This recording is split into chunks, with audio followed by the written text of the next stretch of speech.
Diego, muchísimas gracias.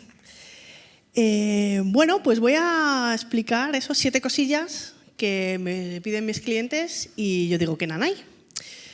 Primero me voy a presentar, soy Ana Cirujano, soy diseñadora de negocio digital, orgullosa embajadora de Piensa Solutions, que es un proveedor de hosting especializado en WordPress con un plan gratuito. Tengo también un proyecto, soy cofundadora de plugins.com, que es un buscador de plugins de WordPress con inteligencia artificial. ¿Qué más? Que no se me olvide nada. Tengo un podcast con Pablo Moratinos que se llama Un billete a Chattanooga, en el que hablamos de diseño, negocios online y WordPress. Emitimos todos los lunes a las 6:30 por si nos queréis acompañar en directo. Y me podéis seguir en redes sociales, soy acirujano o Ana Cirujano, si queréis apoyar la creación de contenido. Nanay, porque yo a mis clientes no les digo que no.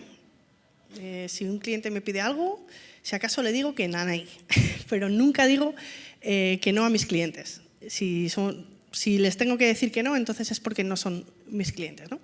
A los clientes, cuando no estoy de acuerdo con algo que piden o es algo que no encaja con mi forma de trabajar, lo que les digo es sí y además, ¿no? Y matizamos, pero nunca les digo que no, ¿no? Todo se puede hacer, pero con matices, ¿no? Y vamos a empezar con un clásico, que yo creo que cuando hablamos de decirle que no a los clientes, a todos nos viene este ejemplo a la cabeza, ¿no? ¿A quién no le ha pedido un cliente poner un slider en el hero, ¿no? El hero ya sabéis que es pues la parte, el protagonista, ¿no? El héroe de la historia, por eso se llama hero en inglés, la parte más importante de la página, ¿no? En la homepage, pues es algo que todos los usuarios de la página van a ver. Nada más entrar, sin hacer scroll, es el hero, ¿no? Y es muy habitual que los clientes nos pidan poner un slider, ¿no? A mí incluso me han llegado a pedir un slider de fotografías sin tener ningún tipo de llamada a la acción, ni botón, ni absolutamente nada, ¿no? Y yo siempre digo que en el trabajo de diseño es un 80% de justificación y un 20% de ejecución. Nuestro trabajo consiste, la mayoría de las veces, más en escribir y en hablar que en diseñar, ¿no? Utilizamos más herramientas de videollamada o de correo electrónico, chat, etcétera, que herramientas de diseño, ¿no? Porque tenemos que explicar y justificar las decisiones que tomamos, ¿no? Y muchas veces la mejor forma de justificar las decisiones de diseño que tomamos es basándonos en datos, ¿no? Respecto al slider, yo lo que suelo decir es que las estadísticas de navegación, de uso de las webs nos dicen que ningún usuario pasa de la tercera, cuarta slide, ¿no? Entonces poner 7, 8 no tiene sentido, tenemos que poner pocas slides y sobre todo que siempre el usuario sepa qué tiene que hacer, ¿no? Tenemos que hacer una CTA, una llamada a la acción, en cada una de las slides para que en cada una el usuario tenga algo que hacer, ¿no? No simplemente mostrar una fotografía, ¿no? Entonces, en este caso, lo que propongo sería pues eso, que siempre haya una llamada a la acción, que le pidamos algo al usuario. El usuario siempre tiene que saber qué esperamos de él, tiene que poder tomar decisiones muy rápidas, así que tiene que tener un texto muy claro. Y lo que sí funciona son los carruseles. Pensad, por ejemplo, en Instagram, son pasos a seguir, por ejemplo, ¿no? O partes de un todo.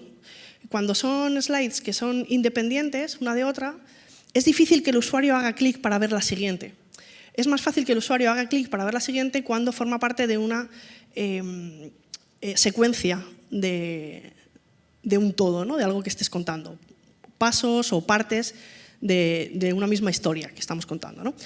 Así que cuando me piden un slider en el hero de la home les suelo decir que no y les explico todo esto, ¿no? Todos estos motivos y propongo un slider pues, que tenga sentido, ¿no? Aquí también lo importante con lo que nos tenemos que quedar es que si el usuario no va a hacer clic, es mejor que no exista ese elemento.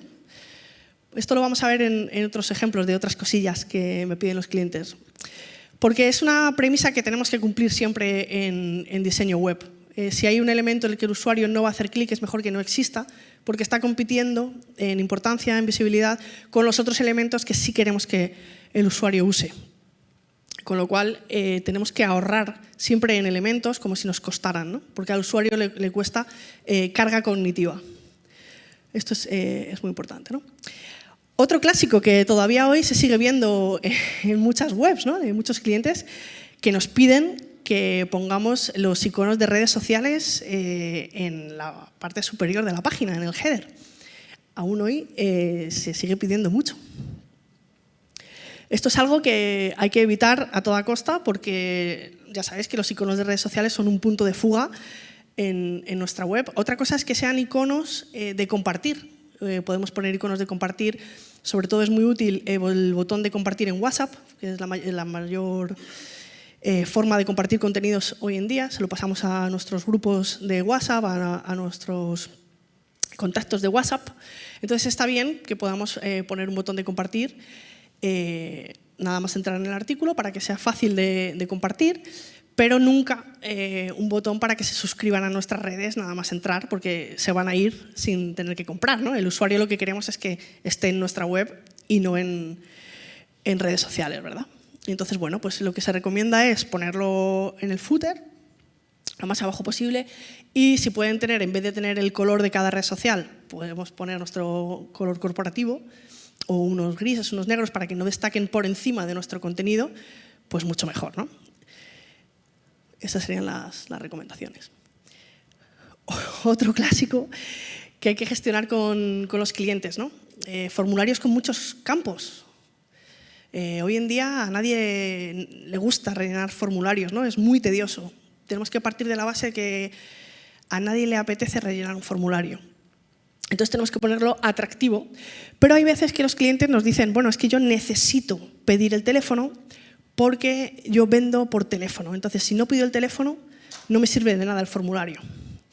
Bueno, pues lo que vamos a hacer es, podemos poner el teléfono, pero vamos a explicar para qué lo necesitamos. Vamos a informar al usuario en el momento en que tenga que rellenar ese campo de los errores que se produzcan, no al final, cuando da a enviar el formulario, sino cuando está en ese mismo campo.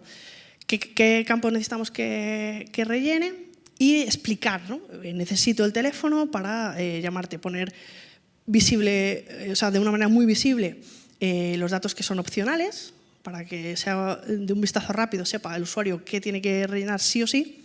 Y como digo, informar, evitar que se produzca el error, ¿no? Informar de las cosas que necesitamos, sin las cuales no se va a enviar el formulario, ¿no?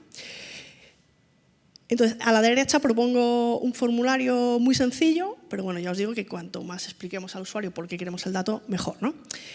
Y ya sé que alguno de vosotros está pensando que este formulario de la derecha es demasiado simple y que incluso no cumple con RGPD, ¿no? Porque nos faltaría la casilla de aceptación de la política de privacidad y la primera capa del texto de primera capa de información legal, ¿no?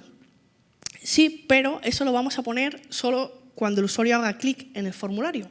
Esto es un truco para que visualmente el formulario se vea mucho más ligero, porque los datos de la primera capa y la casilla son muy farragosos y te echan al usuario un poco para atrás, ¿no? Entonces, cuando el usuario haga clic para rellenar el formulario, entonces vamos a desplegar toda esa información, ¿no? Pero de primeras no hace falta ponerlo, y esta práctica es una recomendación totalmente legal que os invito a que hagáis en todos vuestros formularios de newsletter, sobre todo cuando hay una newsletter en el footer, en cualquier formulario, pues esconder esos campos, ¿no? Con un simple acordeón para que se desplieguen solo cuando el usuario hace clic, ¿no? Menú principal con todas las páginas de la web. Claro, todo es importante, ¿no? Sobre todo cuando nuestro cliente son personas de varios departamentos de una empresa. Cada uno quiere que su contenido sea el más importante, ¿no? Se tiene que acceder desde el menú principal porque todo es muy importante, ¿no? Bueno, pues yo les digo que nanay, que no se puede. Esta sería una muy mala práctica, ¿no? Por varios motivos. Desde el punto de vista de usabilidad, como hemos dicho antes, que el usuario tenga que estar buscando dónde hacer clic y diferenciar cada uno de los ítems del menú, pues va a llevarle mucho tiempo. Además, tenemos que evitar el uso de nombres de ítem genéricos, formación, descargas, servicios. Claro, yo no sé lo que me voy a encontrar cuando hago clic. Y otra máxima en diseño es que el usuario siempre tiene que saber qué va a ocurrir, ¿no? Si es un enlace externo, pues tiene que tener el icono. Cuanto más descriptivos sean los enlaces, obviamente ya no solo por SEO, sino por usabilidad, mucho mejor, ¿no? Vamos a conseguir más clics. Si no queremos que el usuario haga clic, no lo vamos a poner. Bueno, pero es que yo quiero poner un enlace al blog en el menú principal porque tenemos unos artículos que nos cuestan casi 200 euros cada uno, y tenemos una empresa que nos los redacta, están muy preparados para el SEO, y entonces yo necesito que la gente visite el blog, porque luego desde el blog le envío a la página de producto. Digo, ya, pero ¿no será mejor poner directamente la página de producto? Es la navegación, el flujo de navegación que tenemos que conseguir, ¿no? Que el usuario no entra por la homepage, sino que suele entrar por ese artículo del blog también preparado. Entonces no necesitamos que esté en el menú principal, ¿no? Igualmente, contacto o otras páginas como quiénes somos, ¿no? Esto depende, por supuesto, del negocio. Si es una página personal que lo que quieres es que te contacten, pues obviamente lo pondrás en el menú principal. Si es una empresa que lo que quieres es que vayan a la página de producto, pues probablemente no sea lo mejor poner el contacto en el menú principal, sino que lo pondremos directamente en el footer, igual que el blog, ¿no? Con lo cual vamos a poner nombres, etiquetas en los ítems, pues más descriptivas, que no quepa ninguna duda de que los vamos a encontrar, ¿no? Y cuantos menos ítems, mejor. Si necesitamos poner quiénes somos y contacto por algún motivo, pues podemos hacer una navegación secundaria, ¿no? Con menor jerarquía visual, ¿no? Para que sea mucho más fácil para el usuario tomar esa decisión de dónde tiene que hacer clic, ¿no? Composiciones de texto difíciles de leer. Esto se pide también, lo piden los clientes bastante, y la verdad que esto es la parte que más me gusta explicar, porque la tipografía para mí es pues uno de las disciplinas dentro del diseño pues más bonitas, ¿no? Y más complicadas para maquetar un buen texto, y que más se agradece visualmente desde mi punto de vista. Hay muchas webs que tienen el contenido en 2 columnas, lo habréis visto, es bastante habitual. Esto no se debe hacer porque va en contra del patrón natural de lectura.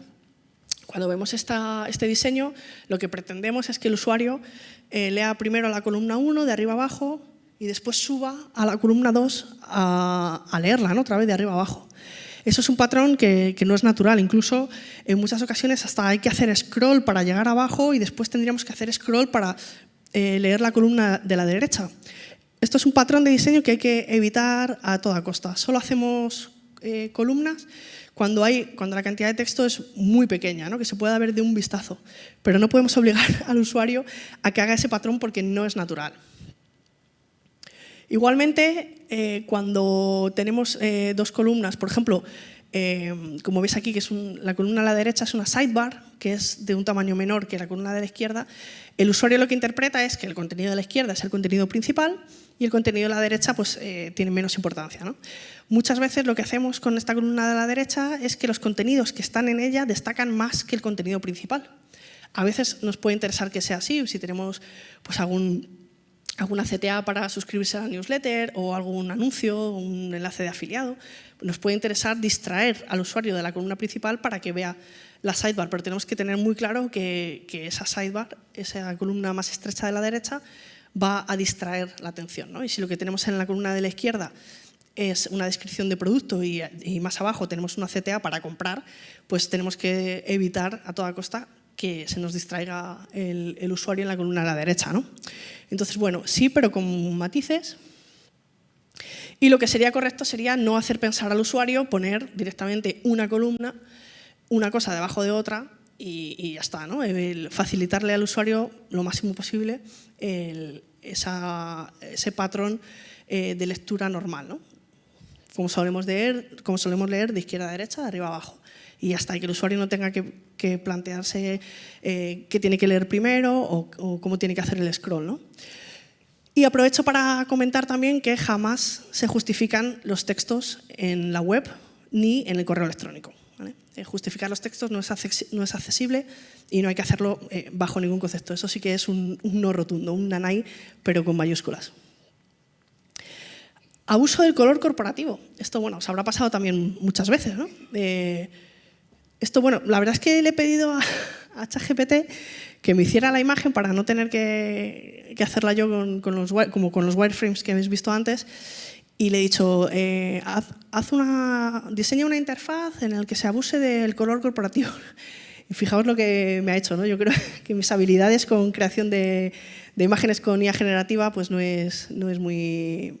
Me falta, ¿no? Me falta un poco, no sé si a mí o a la herramienta, pero espero que algún día llegue, ¿no? El momento en el que podamos pedirle a ChatGPT que nos diseñe una interfaz y lo haga, pero de momento no, ¿no? Aunque bueno, hice varios intentos y creo que se puede entender bien el ejemplo, ¿no? Hay veces que la empresa, pues su color corporativo es el azul y quiere que todo sea azul. Si todo destaca, nada destaca. Si todo es azul, nada es azul. Y lo que conseguimos con esto es que el azul deje de ser identificativo. La marca pierde su objetivo, que es identificar, ¿no? Entonces tenemos que hacer como en el ejemplo de la derecha, que tenemos que conseguir que destaquen las llamadas a la acción por encima del resto del contenido de la página, ¿no? Esto es una obviedad, pero yo me encuentro páginas en las que incluso me han llegado a decir algunas personas naranja convierte más que el verde, entonces ponlo todo naranja, ¿no? Es como, bueno, pero si lo importante es el contraste, ¿no? La jerarquía visual vamos a hacer que destaque más cuando rompemos la armonía, ¿no? Ya sea de color o de espacio o de la técnica que estemos usando, ¿no? Otro ejemplo también en este sentido es cuando el color corporativo es, por ejemplo, un verde lima. Hay muchas empresas que tienen colores corporativos que no son accesibles, ¿no? Este botón veis que, bueno, os creéis que pone comprar camiseta porque os lo digo yo, pero no se lee nada, ¿no? Porque el blanco encima de un verde lima pues no se ve. Pero como el cliente tiene este color corporativo, pues bueno, pues las CTAs ponlas de mi color corporativo para que resalten. Es un error. En este caso, puedes decir, bueno, pero puedes poner el texto negro. Ya, pero es que también tenemos que cuidar la estética, ¿no? Y el negro sobre el verde, pues sencillamente queda fatal, ¿no? Entonces, ¿qué podríamos hacer en este caso? Bueno, tengo para que veáis que efectivamente pues, no cumple con ninguna de las normativas de accesibilidad, ¿no? No hay contraste suficiente, no se ve, ¿no? Podemos optar por crear un color más oscuro, con menos luminosidad, o podemos optar por directamente utilizar un color complementario. Y me podéis decir, hombre, pero Ana, si el color corporativo del cliente es un verde lima, ¿cómo le vas a poner las CTAs de un rosa fucsia? Bueno, ¿y por qué no? Os puedo enseñar algunos ejemplos de empresas que yo creo que venden bastante y que les va bastante bien, que su color corporativo no tiene nada que ver con el color de las CTA, ¿no? Incluso fijaos en el caso de Airbnb con el naranja y el rosa, que nadie diría que eso funciona, ¿no? Bueno, pues sí funciona, ¿no? Muchas veces en diseño pues hay que probar las cosas y testear, ¿no?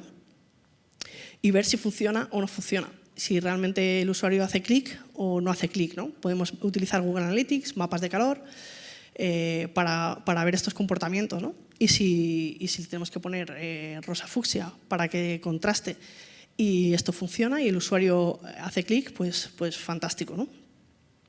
Sobre todo eso, primero siempre analizamos los datos cuantitativos, como pues eso, Google Analytics, y vemos qué ocurre. Y para comprender por qué ocurre, pues ya veríamos los mapas de calor, ¿no? Y creo que ya he dicho, me falta esta última cosilla de las 7, que es la página de preguntas frecuentes y la página de testimonios. No sé si os lo han pedido alguna vez. A mí sí. Quiero una página con todas las preguntas frecuentes, ¿no? Y digo, no, nadie va a hacer clic en unas preguntas frecuentes sin saber, solo para ver si está contestada su pregunta, ¿no? E ir buscando una a una. Eso no ocurre, ¿no? No hacemos eso como usuarios. Y la página de testimonios tampoco, ¿no? Lo que tenemos que hacer, bueno, pues eso, no hacer una página que recoja todo, sino los testimonios ponerlos cuando hablemos del producto para avalar, darle confianza, seguridad al usuario de que hay otras personas, ¿no? El sesgo de confirmación, que hay otras personas que lo han comprado, que están satisfechas, pero ponerlo en su contexto, no de forma aislada, porque eso nadie lo va a ver. Tanto los testimonios como las preguntas frecuentes, ¿no? Tienen que estar respondidas a lo largo del texto o bien al final, ¿no? Hay veces que tenemos un producto muy nuevo, una suscripción a un seguro o algo así, cosas que el usuario no está acostumbrado, que no conoce cómo funcionan. Entonces, al final podemos poner el típico acordeón de preguntas frecuentes, pero con preguntas que sabemos que realmente el usuario se va a preguntar o incluso que aprovechamos para preguntar y responder de una manera muy fácil de entender, ¿no? Pero nunca utilizamos una página solo para eso. Y bueno, espero que os hayan surgido muchas dudas y que tengáis alguna pregunta. Muchísimas gracias por vuestra atención.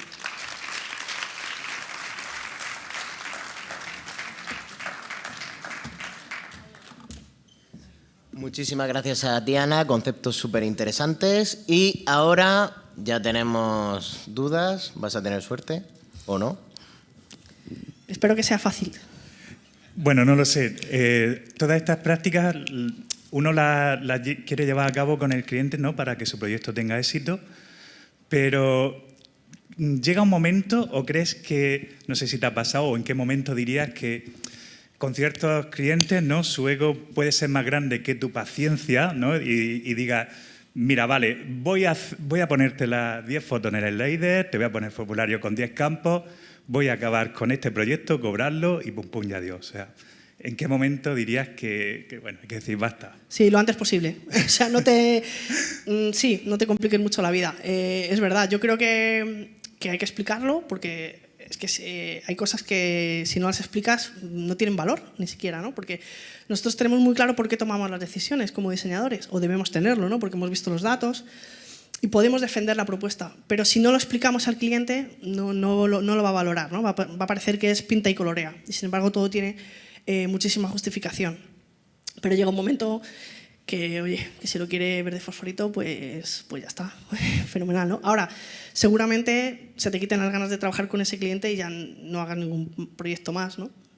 Porque, claro, nosotros nos gusta nuestro trabajo y lo valoramos, ¿no? Si trabajar con un cliente que no lo valora, aunque se lo expliques, pues no es agradable, ¿no? Entonces, pero vamos, sí, yo tampoco pierdo mucho tiempo, a mí me gusta mucho explicarlo, pero en el momento que me dicen, sí, pero es que no quiero vender, quiero poner las fotos, porque luego me hago unas fotos en mi despacho con la web al fondo y entonces quiero que se vea. Vale, pues ya está, pues ponemos las fotos que quieras, 17 fotos, ¿no? Pues obviamente a veces te toca, pero deshazte de ese cliente cuanto antes, ¿no? Que lo importante es ser feliz y pasárnoslo bien trabajando. Muchas gracias.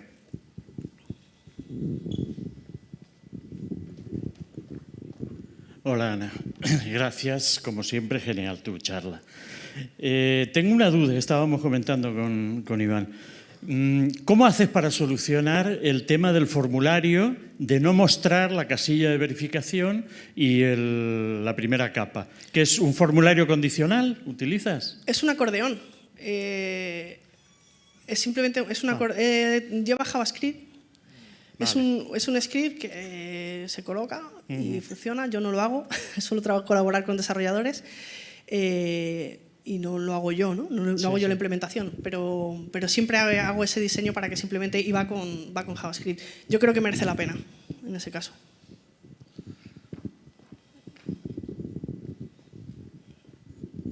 Incidimos en los formularios, en ese mismo tema, que a mí me ha encantado la idea. Yo no se me había ocurrido, ni lo había visto anteriormente. Me alegro. Y son dos preguntas las que se me ocurren, ¿no? ¿Has llegado a medirlo con y sin eso? Que puede ser que sí o que no. Sí, curiosidad pura. No. No, vale, guay. Y después, por ejemplo, ya porque claro, digo, la gente está muy informada y dice, hostias, no está esto, entonces esta gente no mola, y de repente te desacreditas. Es muy raro que no haga clic, pero bueno, sería una buena práctica medirlo, ¿no? Hacer un test A/B. Eso es. Y medirlo, porque también es verdad que depende del tipo de negocio, puede que el usuario no haga clic y no se fíe. Y una solución intermedia que a lo mejor podría ser que en hover aparezca. Que no sea clic, sino en hover. Sí, qué sé yo. Bueno, claro, sí, pero en móvil no. Eso en móvil no, en móvil sería con tap. Claro. Pero es verdad, y gracias por la observación, porque hay que medirlo todo. Hay que medirlo todo. Hay soluciones que funcionan en una web, en un tipo de negocio, y otras que no funcionan. Y es verdad que puede ser muy peligroso. Es que he visto en una WordCamp que hacían esto y te cargas el negocio. Pero sí, es muy buena idea que hay que probar todo, que incluso hasta lo más obvio, dependiendo del tipo de negocio, puede no funcionar. Hola, felicidades por la charla, Ana. Gracias. Quería preguntarte por Table of Content, ¿qué opinas en los artículos de blog? La tabla de contenidos del Sí. índice en artículos muy largos es imprescindible, sí. Le ayuda mucho al usuario a saber la envergadura del artículo y a ir directamente a lo que quiere. Suele ser una buena práctica. Y luego, en relación a esa práctica, ¿sois dejarla siempre arriba o alguna vez la habéis puesto, por ejemplo, como un menú flotante para móvil para que el usuario lo tenga más a mano? Pero no te oigo bien. Si perdona. alguna vez la habéis puesto, o sea, normalmente va arriba del contenido, si alguna vez habéis probado a meterlo con un botón flotante abajo para versión móvil. No lo he hecho nunca y no sé, me parece un poco raro, pero bueno, puede ser que necesite el usuario en todo momento.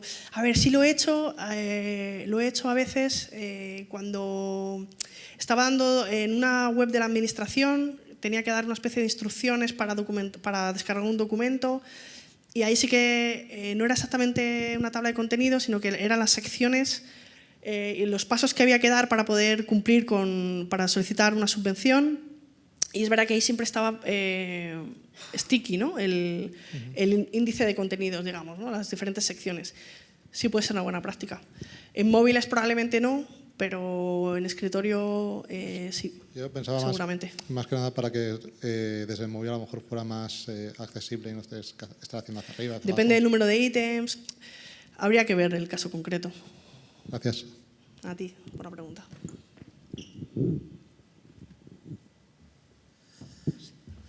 Bueno, pues si no hay ninguna pregunta más, muchísimas gracias, Ana. Gracias a vosotros.